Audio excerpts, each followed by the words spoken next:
Okay, so I think we should just go ahead and get started. Welcome, everyone. We are so happy to have you here on the webinar, Disrupting Charitable Giving, the Value of Investing in Mental Health. I'm Rasa Dawson, and I'm the Chief Development and Communications Officer at StrongMinds.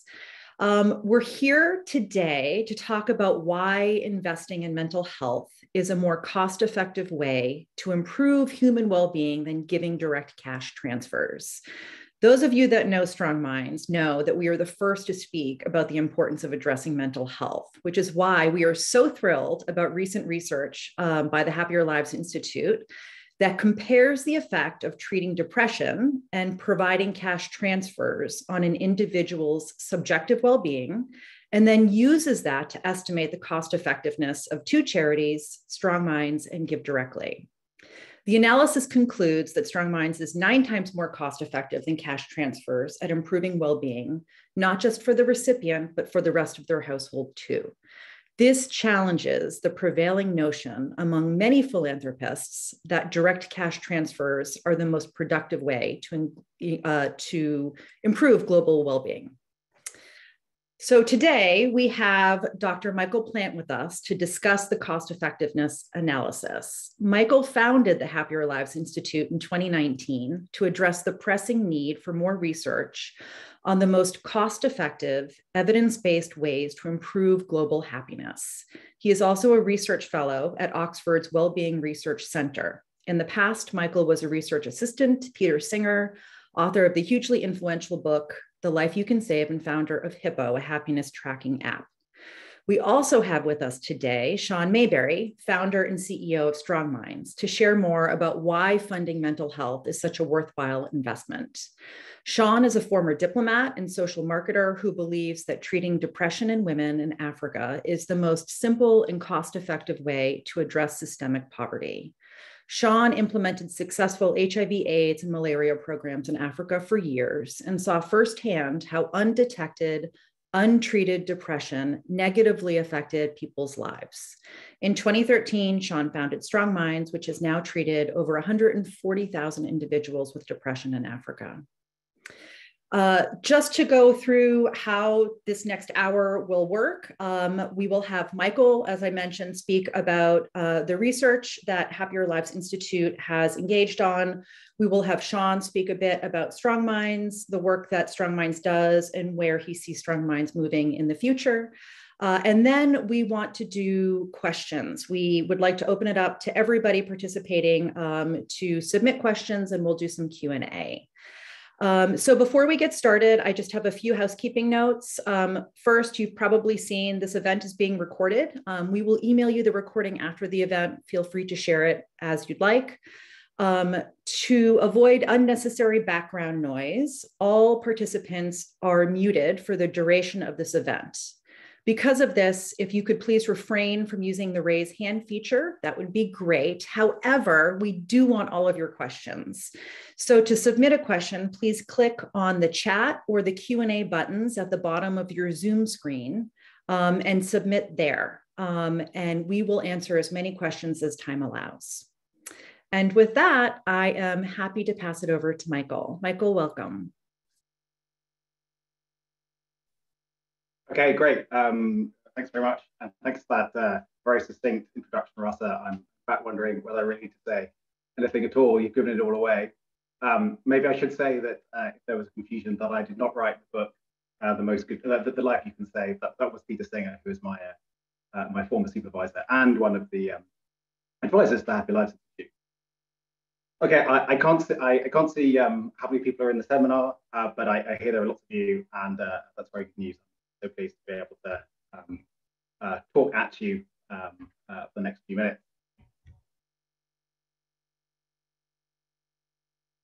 Okay, so I'll start with a real life problem. For about $7,500, you could expect to double the annual income of 7 households by providing direct cash transfers to families in low-income countries. You could expect to save 1 life by providing 1,500 bed nets. In expectation prevents an early death, or you could treat 60 women for depression through interpersonal group therapy. Now, I'm going to ask what I think are the really important questions, but not the questions we so often tangle with when we think about philanthropy, which is, well, which does the most good? I mean, we sort of know we want to ask that question. We're interested in impact. But then there's the further question, which is, well, how should we actually compare the impact of these quite different things? If we want to do cost effectiveness, we need to work out what units of comparison we're doing cost effectiveness in. And so this is where I'm going to go with the talk today. I'm going to talk about two approaches to thinking about cost effectiveness, which are used at the moment, which I think are not so, which are good, but not so good. And I'm going to suggest a better alternative, which is to focus directly on people's well-being. I mean, they really mean their subjective well-being, how happy they are with and during their lives. I'll talk about how research in well-being is growing, and there's lots going on, but there is not yet so much research happening focused directly on what are the most effective ways to increase well-being. So we see ourselves leading that charge. And I'll share our new analysis, which is which compares cash transfers to depression, both interventions implemented in low-income countries, and as far as we know, is the first major analysis assessing the cost effectiveness of anything in terms of happiness anywhere. So this is the start, but hopefully not the end. And so what we find, as Rasa has already told you, is that we find that treating mental health can be quite a lot more effective than cash transfers. And cash transfers are very well regarded, and mental health had not really been so. And what we're able to do is by directly comparing them in terms of people's well-being, we can run them head to head. We can find out what has the most impact. And we think this is really the start of this ought to be the start of a broader rethinking about where we can have great effect. And I'll close by setting up where I want to go after that. So, okay, starter for 10. If you want to compare the cost effectiveness of stuff, possibly the most well-worn approach is by trying to make comparisons in terms of health. There are a couple of ways of doing this. One is the quality adjusted life year. I'm going to keep this all fairly high level, but it's a way of combining quality of life with quantity of life. So one quality adjusted life year would be equivalent to a year in full health for 1 year. And one quality would also be a year in 0.5 health for 2 years. And the way these numbers come up is that people are asked about different health conditions and they engage in hypothetical trade-offs about basically how bad they think these things are. And one concern here is that people aren't very good at imagining what life is actually going to be like when it gets to them. There's a difference between being blind and then becoming blind. And if we're thinking about doing comparisons, well, there's more to life than health. So in any case, we need to be able to compare health to non-health things. So that's only really going to take us so far. Another approach is the sort of one used by charity evaluator GiveWell, who I'm sure many of you know, and their approach is to compare increases in income, so double consumption, against the value of saving a life at different ages. Now, I'm not going to go into their method, which is a bit complicated, but the idea is that there's some comparison of income to extra life. And again, the question is, well, how good are our guesses about how to make this comparison? And also, how do we compare this to other things? So if we care about mental health, well, the value of improving mental health is presumably not just the effect it has on someone's income or helping them live longer. We really need to capture what matters. So this is the alternative, which I think is where we should be going, which is to focus on well-being. Now, there are a few ways you can measure well-being. What we have here are a few questions which are asked by the UK's Office of National Statistics. So you can ask people, how satisfied are you with your life nowadays, 0 to 10? To what extent do you feel things in your life are worthwhile? How happy did you feel yesterday? How anxious did you feel yesterday? And basically, there are these well-being questions are divided up into how happy are you with your life and how happy are you during your life. Now, I find that when I talk to people about happiness and I tell them it's important, I don't have to convince them that it is, but I find I almost have to remind them that it is important and it's something they can take seriously. So there's this sort of view that, you know, things like health and income and human rights, these are serious topics for serious people, but alleviating misery is not serious. No, but I think if we're not going to take people's subjective experience of life seriously, then we're really not focusing on what matters.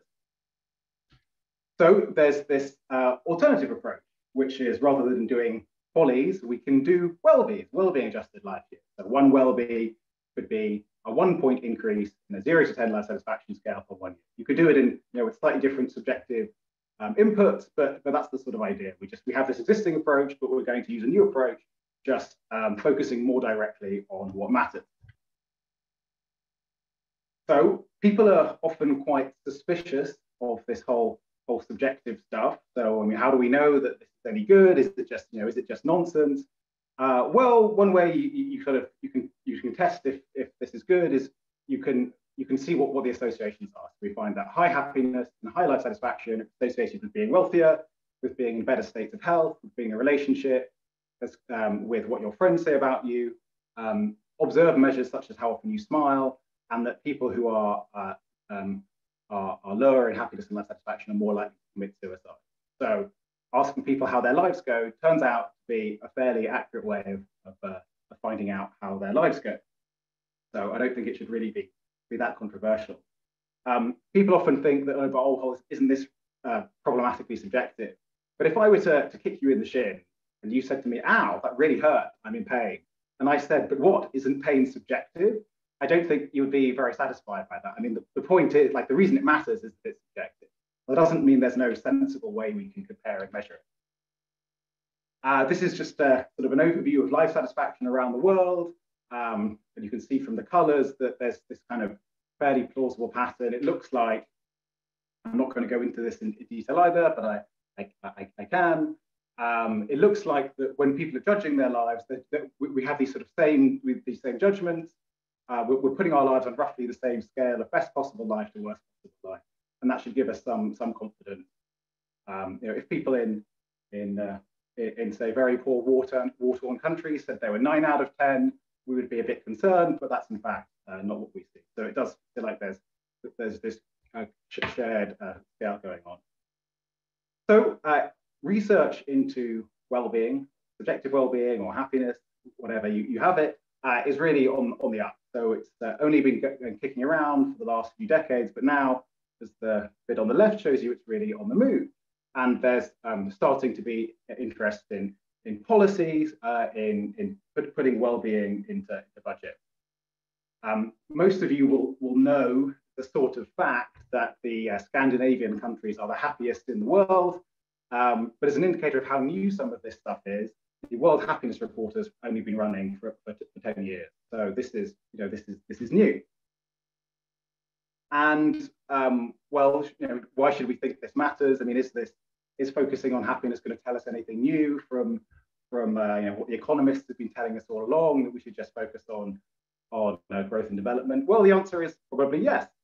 So what we have here is we've got this is panels from a few different countries, so the US, UK, Germany, Australia, and you can see that the red line is looking at GDP per head. So in all cases, that's going up over the course of time quite substantially.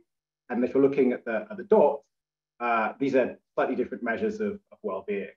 And the story that comes out here, and what's known as the Easterlin paradox, is that economic growth doesn't seem to really have much of a relationship at all to the subjective well-being. So we're getting much richer. We don't seem to be getting happier if we're getting happier at all. So that suggests that our existing models of what matters are broken. We need to go back to the drawing board. Pushing on that, I said, you know, we could think about comparing things in terms of health, but when we do compare things in terms of health, a problem is that people make guesses about how bad different outcomes are, and those guesses might not be so reliable. So if you ask people, you know, how bad would it be to have some difficulty walking, or moderate anxiety or depression, they're prepared they think those are about as bad in these hypothetical trade-offs. But if you actually look at the association that mobility has on on subjective well-being compared to moderate anxiety or depression, well, mobility doesn't have nearly as big an impact as people think it does. So the story here is that there can be a difference between what matters as we live our lives and what we expect will matter. And that's really why it's so important to measure people's well-being as they live their lives, rather than just rely on our guesses about what we think will be important. We need to find out what really matters, what really affects people's well-being. And that was what got me to start the Happier Lives. There's this research on well-being. There's a growing field of a focus on, on prioritization. What are the most important things to do? And there are decision makers who hopefully want to use this information, but these hadn't yet been combined. So really the point of the Happier Lives Institute is to get the ball rolling in terms of doing priorities in terms of well-being. This is the team, so we're going for a couple of years, now for a team of 5. And now I'll talk to you about the major comparison we've done. So I've painted you a picture that maybe this well-being thing matters, maybe we should take it a bit more seriously, but is it really going to make a difference? So we've done some, and now sort of pretty big couple of pieces of work on this. And so we start with the assumption that money goes furthest in low-income countries. We take a leaf out of the book of members of the effective altruist community who start with this assumption, particularly the charity evaluator GiveWell, and so lots of people who start with the view that that's where you can have the most good by helping those in low-income countries. And something that's particularly popular as a way of assessing how much, a way of doing good, are cash transfers. So rather than just sending people goats and assuming that they're going to make that's really what they want, why not just give them some money and then they can think about what to spend their money on? And so these have been very effective. They're well regarded. They're very popular because they're easy to study. So they're a good kind of, so these are often taken as the bar for effectiveness. If you can't find something more effective to do than giving people money, just give them money. Pause for a dramatic effect. And so what we do is then compare this to mental health. So it looks like mental health could be pretty important, but okay, but it actually, is it any more cost effective to treat than cash transfers for those who with very low income? So the current view, I think, for most people, although probably not very many people on this call, is that like if you want to help people living in poverty, forget mental health, just focus on their resources. And that's the kind of prevailing view, but there hadn't been a good way of comparing it, so that's what we did, and we found some surprising results. Okay, so I'll also keep this at a fairly high level and try and give you a sense of what we did. So we looked at studies, mostly randomized controlled trials in lower middle income countries, looking at lump sum or monthly cash transfers, and then lay or group therapy. Lay therapy is just therapy delivered by non-specialists. And in low-income countries, there aren't a lot of specialists lying around. So this is actually a pretty big couple of pieces of work. So we looked at more than 80 studies with a total of over 140,000 participants. And the reason for doing things this way is you don't want to be relying on just one study to do your analysis. You want to take the information together and then see what comes out. We had measures of subjective well-being and, for the most part, affective mental health. This is maybe slightly controversial, but actually I think mental health scores are a pretty good way of a pretty good sort of replacement measure for happiness or life satisfaction, because you're asking people about their moods. So in large part, that's what we relied on. And then we looked at, in a way which is sort of standard for this analysis, you look at standard deviation changes in the thing you're trying to measure. So for those of you for whom this means anything, a 1 standard deviation change is about a 2-point change in a 0 to 10 life satisfaction. So 1 standard deviation is like me going from a 6 to an 8 on life satisfaction. We looked at the effects over time. We looked at the spiller effects on households, the cost of treatment, and we did some kind of statistical jiggery-pokery to try and account for uncertainty, which I'm not going to explain. So this is the kind of thing this is the kind of comparison that we make. We look at the effect on subjective well-being, on mental health, the different sorts of interventions, and it's by looking at lots of these that we're able to combine them and form a more sophisticated average. This is, in fact, what the effect over time of the cash transfer or the therapy looks like. So this would be something like $1,000 cash transfer, which would be more than a year's household income for very low income families. And basically, here's what happens: is that the cash transfer has a smallish effect, but it lasts a really long time. And then the therapy, so this is people who are already depressed, and then they're given treatment. This has quite a big effect on those individuals, but the effect doesn't last quite so long. We've also included some effects on members of the household too. So this is the entire effect. And so so to try to account for the uncertainty of this, we did some simulations when we're comparing these different sorts of interventions. And so what you can see on the bottom, the x-axis is the cost to do the intervention. On the y-axis is the effect, and basically the scatter. That's the sort of range of possibility. And the reason I'm sort of showing you this is that you've got the month. We looked at the monthly cash transfers, which we found were less cost effective than the lump sum cash transfer. So the lump sum cash transfer better because it's a transformative amount of money. And then we compare that to the effect of a therapy. And the thing the big thing which is really going on here is that the therapy is just a lot cheaper to deliver. And so we looked at these interventions in general, and then we're trying to do a comparison of particular organizations to inform philanthropic giving. So Give Directly provide lump sum cash transfers, which are the ones that look more effective. So that's kind of best in class for cash transfers.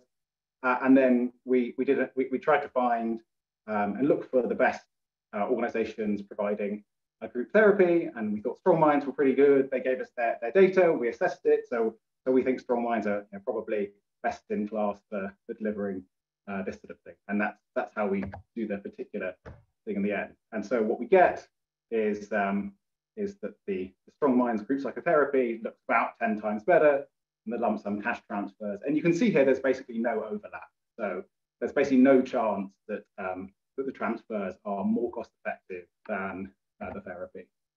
And this is just to basically state the number in sort of more straightforward terms. Like really what's driving the difference here is that like both have a big impact on people's lives, but the therapy you can deliver much cheaper. Okay, and here, there we are. We have the numbers in terms of well-being as promised at the start. So that's the headline comparison.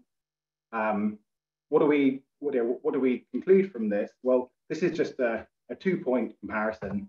Maybe I'll go back. This is a 2-point comparison. So cash transfers really well regarded. Mental health not regarded as effective. We've put them in the same terms. We've done basically about the most rigorous and exhaustive analysis we could do on this. And we find that that treating mental health can be actually quite a lot more effective. And when I speak to some people, and those who might have a psychology background, and they'll say, well, that's obvious. We could have told you all along. Then I will speak to hardened economists who will tell me I'm absolutely mad and there's no way this could possibly be true. But we think what this does is to say, hey guys, we've thought about doing philanthropy and development without really focusing directly on what matters. We tended to focus on these more objective things like income and health, but really what we care about is what goes on inside people's heads and like how they feel. So let's focus directly on that, and this gives us a surprising result. And what I go to my next slide. And what we think this does is to say, look, there's more work to be done here. It's an exciting project. We're just at the start. So in terms of what's next for the Happier Lives Institute, we want to look at some other sorts of small scale, what we call micro interventions, such as providing deworming, comparing life-saving anti-malarial bed nets, do life-saving to life-improving. And then we want to look at some bigger things. So, policy changes, and then think actually on the global scale, like, if you're a philanthropist with deep pockets, what would be the levers you could pull on to really move the whole of the world's well-being? So that's the future for us, and I'll hand over to to Sean now. And yeah, so I'm really excited about what StrongMinds have been doing. I think they're a very promising organization, and what our research says is that it will tell some people something that they believed before but didn't have the evidence to support, which is that mental health is worth taking seriously. And okay, oh, is that my last slide? Okay, yeah, and we'll also think about some philosophical issues. Okay, I will. Right, so here we are. To conclude, which is where I started, we're interested in well-being, or at least we should be. We can measure that, but let's in fact focus on that and not the more peripheral things. We don't really know what the most cost-effective ways to improve it are. Mental health looks neglected. StrongMinds in particular looks good, but this is the start of a journey. This has radical implications to take us back to the drawing board, and of course, more work is needed. So I will hand over. Yeah, I will hand over to Sean. Just ending by saying that of course, if you're here, you can help. You can support StrongMinds. You can support us. There's if you're feeling particularly generous, maybe you can buy us a higher quality JPEG of these flowers, which have become pixelated. But yeah, there is really this is an exciting area, and there's plenty of work to be done and to be supported. And over to Sean. Great, Michael. Thank you so much. Great presentation. I'm only going to speak for a few minutes, everyone. I know there's a lot of questions pouring in, and will pour in, probably mostly for Michael. So I'm going to try to give him as much time as possible. Thank you, everybody, for being here today. It's great to have you, and thank you again, Michael. We started StrongMinds back in 2013, inspired by a then 10-year-old randomized control trial that showed group therapy was an effective depression treatment in Uganda. But group therapy for depression is not StrongMinds' idea. Our idea is to scale group therapy for depression. It's always been our idea, and it will continue to be. Treating depression in Africa, it's not an easy thing to do. We've found over our 9 years of existence, up to about 25% of women on the subcontinent suffer from depression. We've conservatively estimated there's at least 66 million women who suffer throughout the continent, suffer from depression. According to the World Health Organization, 90% of those women have no access to treatment. And funding for mental health in Africa is incredibly limited. It's one of the hardest things StrongMinds does, is to finance our interventions. But when you fast forward 9 years from 2013, we've made great progress, our team here, and many thanks to many of the people in this session today, so many friends and supporters today joining us. In these 9 years, we've treated well over 140,000 sufferers. About 80% of those individuals on average are what we call depression-free.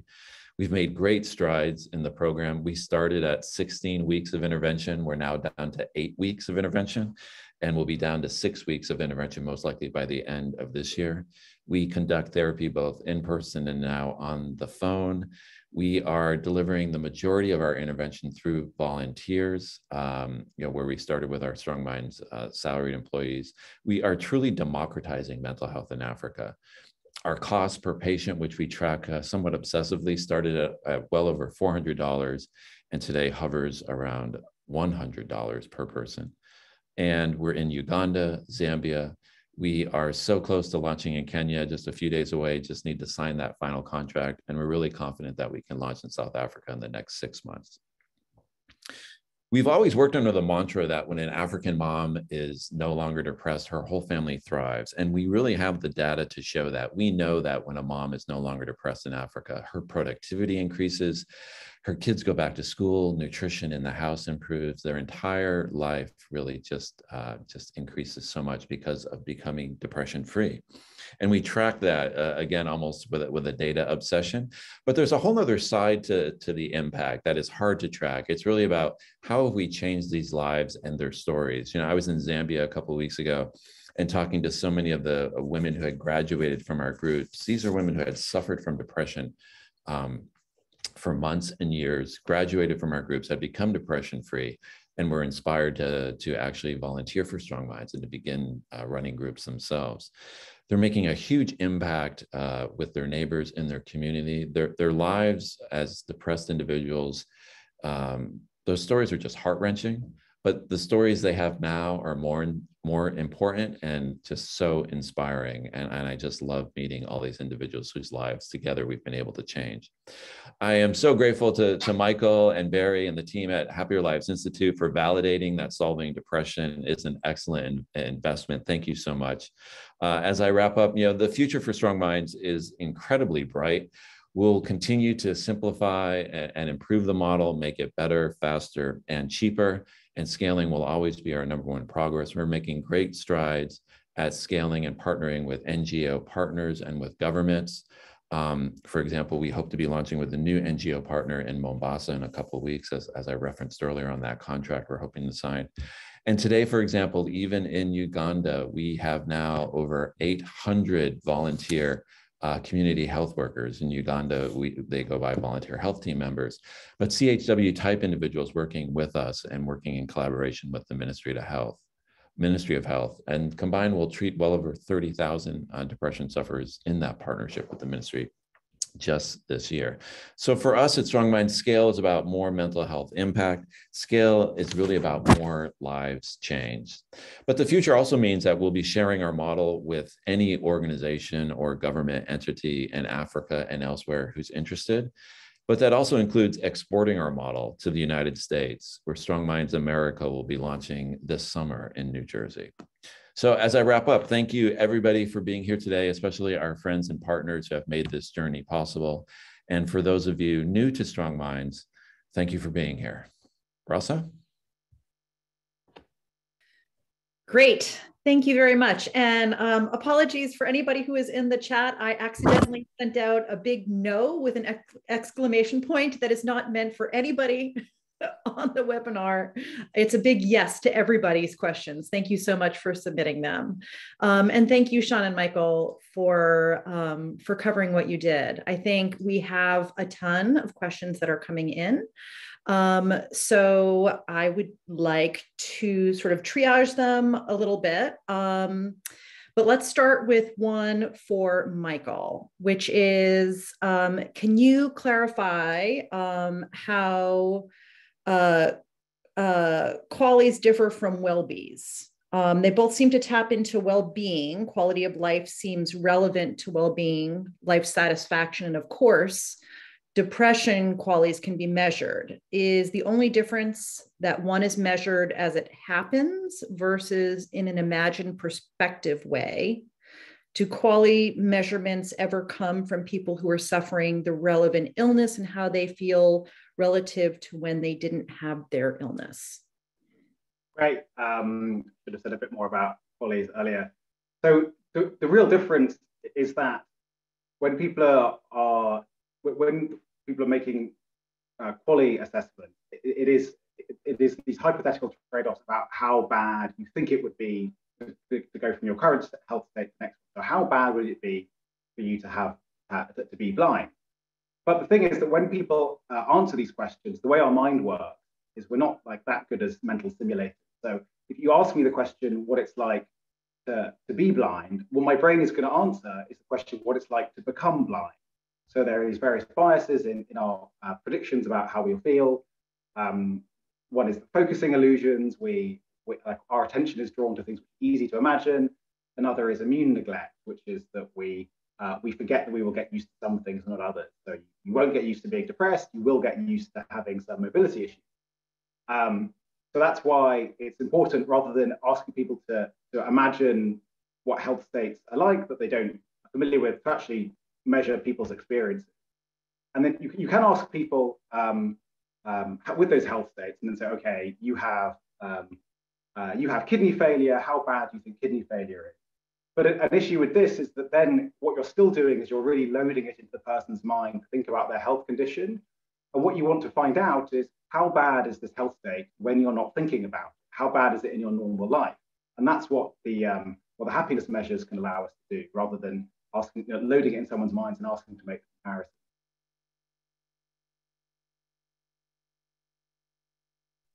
Great. Thank you very much. Sean, I have one for you. I'm actually going to combine two for you. that came in. One is how do StrongMinds therapy sessions work and how do they compare to ordinary group therapy?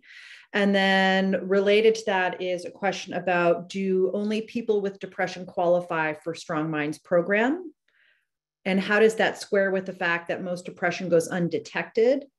And wondering how you're talking about depression as on versus an off switch when this person asking the question believes it's a spectrum and long-term treatment may be necessary to continue to see positive impacts. Sure. Those are great questions. I'm going to be brief just for time today. So if we want to chat about this later, who's asking, I'm super happy to. Our sessions today, they run for 8 weeks, 8 weekly sessions. Our in-person groups have a group size of about 10 to 12 people. Our phone groups, our teletherapy groups have much smaller group size, about 5 individuals.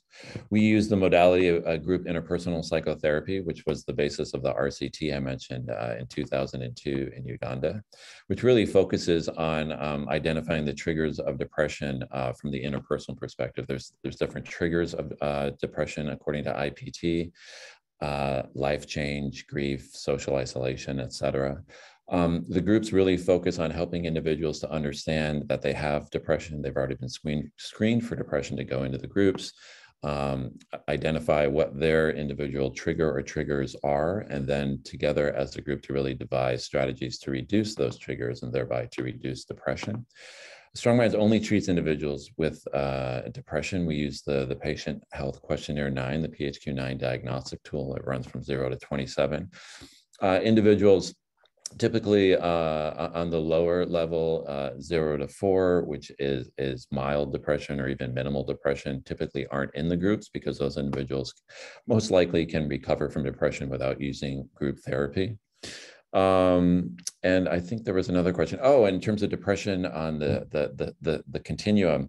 Well, for us, we see about 80% of the individuals we treat becoming what we call depression free, which is getting them down to a 0 to 4 on our PHQ-9 scale. We track that up to 6 months later. We've longitudinally tracked that up to 2 years later and really see that 80% depression-free rate has remained constant across 2 years. So we view the StrongMinds model as not just treating the current episode of depression, but also able to prevent future episodes of depression. So when you hear us talk about on or off, we're at least temporarily turning it off. For individuals who will possibly relapse, we've given them the skills in the sessions to manage that. And if they're not able to use those skills completely, they also have their group members to rely upon. We know that 77% of the groups that meet continue to meet after StrongMinds exit. So sorry for the short answer. Happy to have a separate discussion. Back to you, Rasa. Great, thank you. We had a question come in that I think it would be great to actually hear from both of you on. The question is actually about the income of the patients. So this individual says, I would expect very poor women who are depressed due to constant life stresses of being poor to benefit more from direct cash transfers than from therapy, whereas women who are depressed, while their basic life needs are met, would benefit more from therapy. Did the mentioned research look into differences in effects on very poor women versus women who are not as poor? And so, Sean, I know you can speak to it from sort of what we see in Uganda and Zambia as we treat individuals and communities. And Michael, obviously, it would be great to hear sort of your thoughts about it from a research perspective. Yeah, I look forward to Michael's thoughts as well. It's a common, I think, misunderstanding, not that the questioner has this misunderstanding, but a lot of people think that poverty causes depression, which actually is false. Poverty can certainly exacerbate depression. Sometimes for poverty, that can lead to more triggers that lead to depression. But when you think of, for example, the slums where StrongMinds works, be it in Kampala or Lusaka, 100% of those individuals in the slums are certainly under the poverty line. but we see only up to about 25% of them are suffering from depression. It goes to the same argument of, if poverty caused depression, then no one on the Upper West Side of New York City would have depression, and that's not the case. So that's how we look at it in terms of how the income levels. Now, typically for StrongMinds, we're focused on those who are most impoverished. The average income that we see for people in the slums we're working is just $2 to $3 a day. So that would be the background as I pass it over to Michael. Yeah. So that was helpful short. So I'm not sure I can remember exactly the details of this, but I think in what we did, we like broadly in the groups we're comparing, these people have about the same income. So we're looking at the cash transfers or the group therapy. These are just like people who are really at the kind of the bottom end of the poverty line. So it's not like the therapy patients are much richer, and that's really the point. Is lots of people say, like, hold on, look, if the problem is poverty, then the solution must be resources. And I say, well, look, the problem is that people are miserable, and then actually, what is the best way to improve that? And then our research directly looks at that question, say that actually, if you found someone who was depressed, it would basically be, if you gave them $1,000 or provided them with therapy, it would have about the same effect on them. But if you provided the therapy, then you could save the rest of your $1,000 and help a half a dozen other people and have the same effect on them. Great, thank you very much. I have a question related to scaling StrongMinds therapy, both within Africa and beyond. So what lessons from scaling StrongMinds could be applied to other organizations that want to democratize operations in Africa? And then there was also a question about, do you think, Sean, this type of intervention would work outside of Africa? And in particular in the US? I'll start with the second part first. I absolutely think this will work. I mean, we know group interpersonal psychotherapy has been tested in well over 100 different research studies globally across many countries and demographics. So we know the modality itself works. Scaling it up is a different challenge. We certainly think it'll work in the US. That's why we're launching here this summer through a separate entity called StrongMinds America, and we're really excited about that. In essence, we're exporting the model from Africa to the United States, where it is also in great need. The first part, what are some lessons of scaling? Endless lessons. One, scaling is hard. Two, a lot of people just are pretty happy to stay at a small level. Not all organizations are really excited about scale. That's really in our DNA and our values of StrongMinds, about scaling and really making an impact. For us, it's about, I think advantages to scale is keeping the model as simple as possible. How do you replicate it? How do you share it with others? If it's highly complex, it's just going to be a lot more complicated. How do we make it as cheap as possible? I mentioned earlier, we started at $400 per patient cost. Now we're down around $100. It's got to be even a lot more cheaper than that for ministries of health and education in Africa to adopt. We know that, and that's why we're pushing to 6 weeks and continue. We're not happy to be at $100. We need to be much less. So it's really about understanding that. And then you can't, for the most part, at least for StrongMinds thinking, you can't scale alone, right? We're not going to become some giant NGO with a giant budget and an army of people. It's about scaling through others and partners. It's about understanding how are you going to work with those partners. We've spent years developing our strategy and even procedures of how to work with partners, both NGO and government side. How do we train them? How do we keep it simple? And how do we just really build effective collaborations? So short answer, but that's what I'll share for now. Great.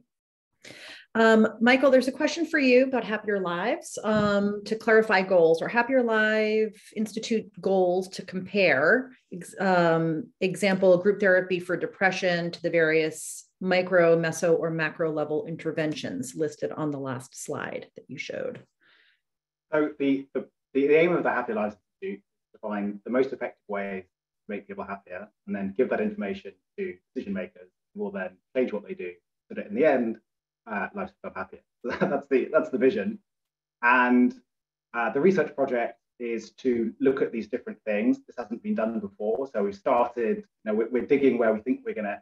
Well, we thought we would strike oil, so to speak, and we think we have struck oil, but we want to look at other sorts of things. So, if you're a thoughtful philanthropist, and you're thinking, you could support something like StrongMinds, but maybe you think, look, we should be trying to reform policy to increase access to opiates so that people don't have to die in pain. Okay, well, that's a different sort of thing, and we want to be able to try and compare these apples to apples as much as that's possible, so that we can provide advice to people who want to use their resources to help others as much as possible, to explain how they can do that. So that's the kind of the need we want to meet. Okay, great. Thank you. Another question came in. I think both of you could potentially respond to this. It was mentioned a few moments back that you could give $1,000 or provide therapy and have the same results. But if you provide the therapy, you can save the rest of your money and help someone else. Is that true on the individual level? Or do the averages hide that the money is helping some people and the therapy is helping others, with perhaps some overlap? Okay, so I take it the person is asking, will it be true in every case the best thing to do?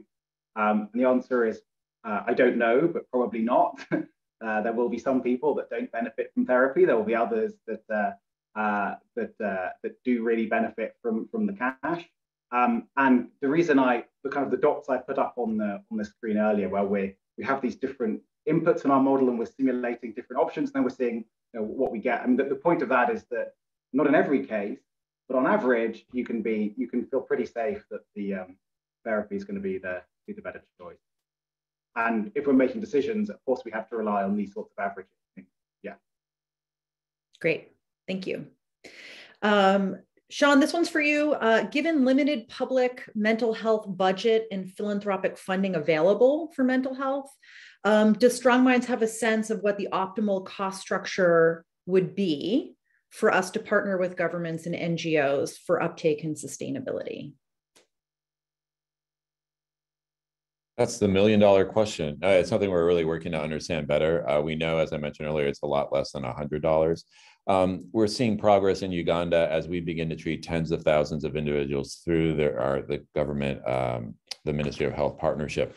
That will be the entree, or really allow us with the government to show them the impact that we're making in partnership, which will allow us to really start those discussions with them on what, like, willingness to pay, what could they potentially pay once they start to see the value add, right? When we see satellite clinics within the Ministry of Health treating depression, and they're able to give the feedback to headquarters that they're seeing a great improvement in the community and a change in overall health indicators because of that, it really kind of makes our case, and then allows us to really start that substantive discussion about what can they afford, and how can we continue to get the model down to the right level so that we're at a good meeting point. So we don't know the number yet.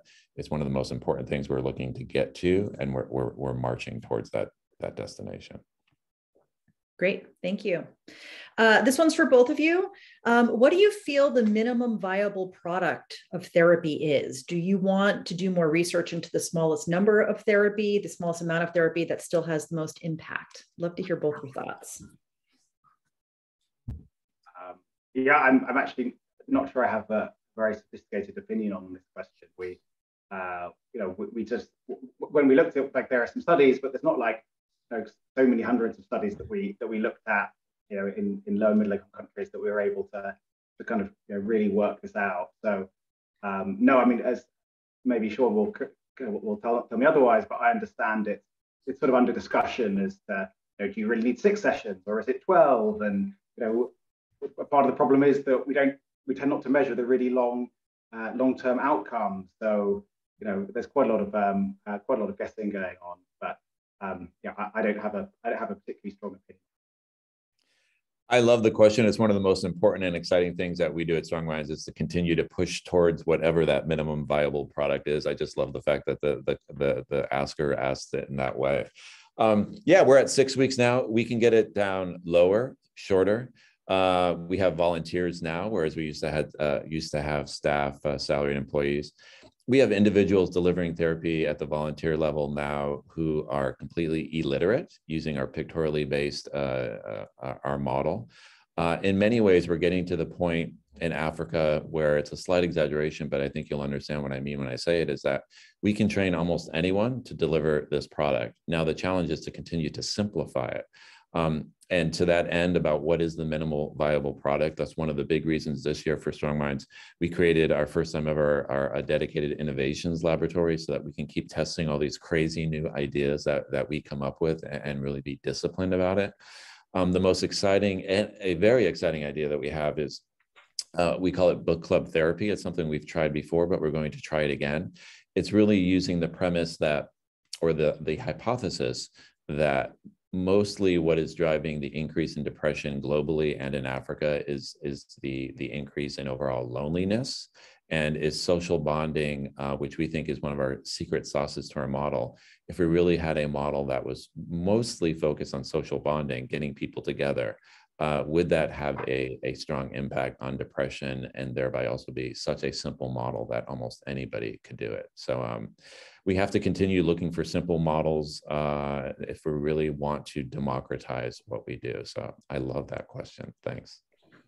Great. Thank you. So I have another one for both of you. I think you have very different perspectives on this. So it'd be great. The question is, are you getting much engagement from philanthropists on the macro level, or are they tending towards the more traditional, visible micro level intervention? So Sean, I think, your perspective from StrongMinds is really valuable. And then Michael, you from being in sort of the happier space, the sort of subjective well-being space, and also, Happier Lives Institute research and just perspective on sort of what is this larger space that you're seeing, and what's your opinion on that? I'll jump first, Michael. I would take the micro level to be direct support to StrongMinds to really be implementing on the ground Uganda and Zambia. We have good support. We'd always like more support. I think every organization would say that, but we're incredibly grateful to those who believed in us early on and believe in us now and continue to help drive us towards this scale. At the macro level, we're seeing more support. There's certainly a lot more awareness on mental health globally. We'd still like to see more philanthropic support behind that.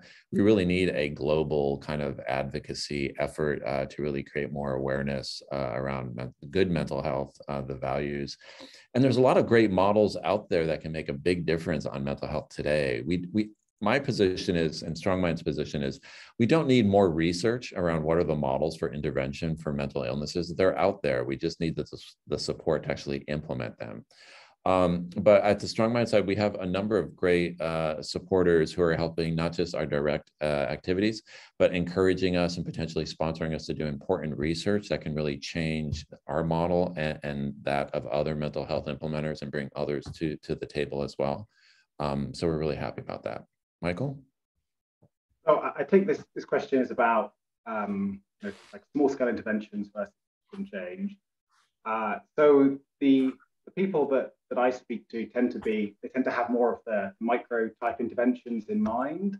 But I'm interested in thinking about the macro ones that I mentioned. We're actually in the process of recruiting someone to come up with some sort of blue sky thinking. What can we do what are the best levers to pull for global well-being? And it might be the case that once we start talking about it, we see some kind of philanthropists come out of the woodwork and engage with us on that. But currently, I get much more kind of questions around the micro stuff rather than on kind of the large scale. Okay, great. We are quickly approaching the end of the webinar. I have one last question for you, Michael, and then we'll close it off. The question is, can you give an example of research you would like to see in the field of well-being? What holes are there to fill in the research, so to speak? Okay, so I think we know, the drum I've been banging is I think we know quite a lot about well-being in general. We don't know very much about what the most effective ways are to increase it. So that's why, it's sort of an obvious answer, but that's why I do the research that I do. So that's something that I would like to see and that stands out. If you're talking about more kind of object level research, I'm particularly interested in innovative treatments for mental health. So one thing I've been I've been kind of, I hope this is, I'm not going to throw it all away by sounding too weird at the end of the seminar, but I've been watching with interest sort of novel treatments for mental illness, like psychedelics and ketamine. And those are quite interesting because really there's been nothing new in the pharmaceutical end of the mental health toolkit. But basically nothing's really happened in the last 20 years, and now there's quite a lot moving. So in terms of like particular research, that's one thing I'd like to see more of. Okay, wonderful. So I apologize, we got entirely more questions that we had time to answer. Sorry if we did not get to yours. Thank you for submitting them. A huge thank you to you, Michael Plant, and the Happier Lives Institute, not only for sharing your time with us today, but for all of the amazing work that you're doing into your cost effectiveness analysis. We are just so thrilled to have been part of your more recent study. We will be sending, as I mentioned before, a recording of this event out soon. Feel free to share with any who might be interested in learning more about mental health. And then, as Michael's presentation has made clear, and Sean has mentioned as well, there is clearly a vast need for funding in the mental health space worldwide.